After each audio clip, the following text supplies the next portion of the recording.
Hey guys, good morning. It's Tony. So I did want to update you all on my KuCoin account. As you all know, we started this with like 4,000, I think. And the initial investment was for LSS. That one ended up doing like a like a 5x, I think, possibly a little bit more.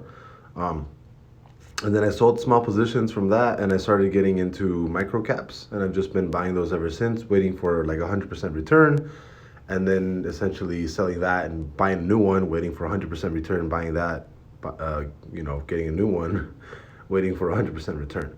Um, Over the course of I don't know how long I bought a couple in and off, whatever. But the good thing is we basically ran the account from 4K to I think well as it sits right now it's 22.7.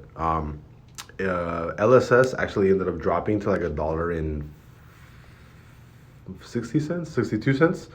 Peak high was like 279. So if LSS does get back to those peak highs, the account should be closer to 32, 35K, which would be fantastic, right? But as of right now, my other holdings, which are the 100% potential gainers, would probably, one of them is Ace, PDEX, Avalanche, Boson Protocol. You guys already know, just made a video about that.